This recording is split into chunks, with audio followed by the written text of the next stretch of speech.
माँ की बातें। अज्ञात से वार्तालाप।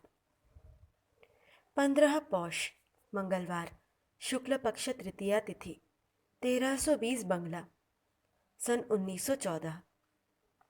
कई दिनों से श्री श्री माँ को देखने के लिए मन अत्यंत व्याकुल था, लेकिन दर्शन के लिए वहां जाने का कोई उपाय नहीं था। किसके साथ जाऊं? माँ यदि अपने इस अधम संतान को दया करके दर्शन दे, तभी दर्शन होगा। इसी तरह बैठकर सोच रही थी कि ऐसे समय कमला और विमला आकर बोली, दीदी, तुम्हें माँ बुला रही है। यह बात सुनकर मुझे लगा मानो इच्छा पूर्ति का एक रास्ता निकल जाएगा। किसी ने मानो कानों में कहा, अरे, माँ बुला रही हैं। मैं जल्दी से तैयार होकर विमला के घर गई। उस समय सुबह के 7 बजे थे। जाकर देखा, ललित और उसकी माँ बैठकर बातें कर रही हैं। मुझे देखते ही ललित की माँ कह उठी, यह तो बीनू आ गई। देखो तो मेरी बेटी कैसी पागल है। तुरंत दौड़ी आई। ललित ने कहा, दीदी, आप श्री श्री माँ को देखना चाहती थी ना? अगर चलना चाहे तो मैं आज ही ले जा सकता हूँ। मैं, यह तुम्हारी कृपा होगी।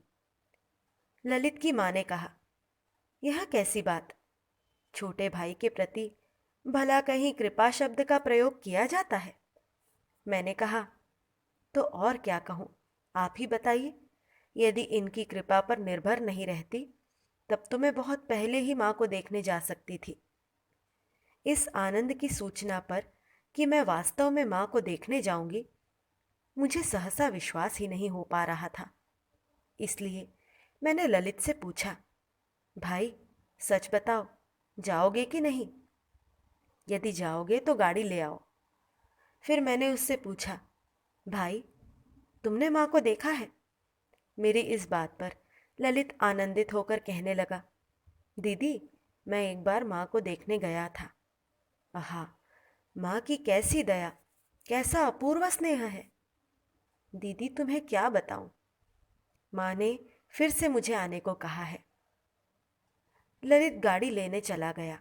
जाते समय कह गया, मैं गाड़ी लेने जा रहा हूं, तुम लोग तैयार रहना। मैं, ललित की माँ और उसकी बहनें श्री श्री माँ का दर्शन करने के लिए चली। मेरे साथ पांचू भी गया। पारुल ने कहा, दीदी, तुम्हें ठीक ठीक पता है कि माँ बाग बाजार में है? मैं उसकी यह बात सुनकर चमक गई। माँ है कि नहीं, यह तो ठीक से पता नहीं। प्राण सशंकित हो गया।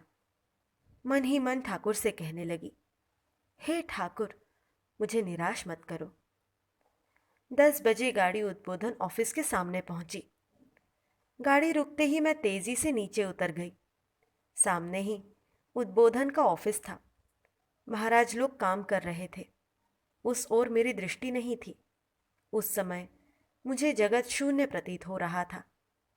यदि अभी सुन लो कि माँ यहाँ नहीं है तो मैं क्या करूंगी? यह सोचकर ही मानो बेसुध होने लगी। सामने जिसको भी देखा उसी से पूछा, माँ है?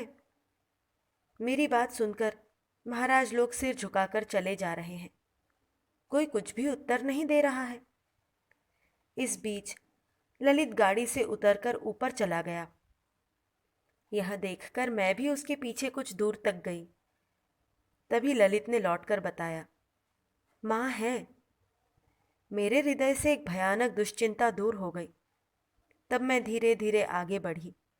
सामने के कमरे के दाहिनी ओर से हटकर मैं बाई ओर के बरामदे की ओर बढ़ी। सामने ही देखा, एक महिला आधी घूंघट डाले खड़ी है। 2-3 पुरुष भक्तों को उन्हें प्रणाम करते देख मैंने समझ लिया कि ये ही श्री श्री माँ है, जिन्हें देखने के लिए मैं उन्मत्त होकर दौड़ी आई हूँ। मैंने उस समय क्या किया मुझे याद नहीं। मुझे देखकर भक्त लोग चले गए। मैं शीघ्रता से जाकर माँ के दोनों चरणों को पकड़कर बैठ गई। माँ ने पूछा, कहाँ से आई हो, क्यों आई हो? मैं, क्यों आई हूँ यह तो नहीं जानती माँ। माँ, आपने बुलाया है इसीलिए आई हूँ। उसी समय ललित की माँ आदि भी आ पहुंची। थोड़ी देर खड़ी रहने के बाद वे पूछी, ये ही क्या श्री श्री माँ है? मैं, हाँ। तब सभी ने उन्हें प्रणाम किया। अब श्री श्री माँ श्री श्री ठाकुर के पूजा गृह में गई। हम लोग भी उनके साथ गए और ठाकुर को प्रणाम किया।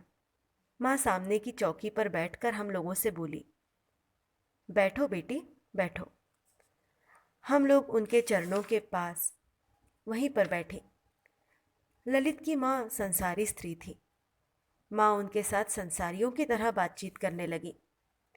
ललित की माँ ने कहा, माँ, ठाकुर की कुछ बातें हम लोगों को बताइए।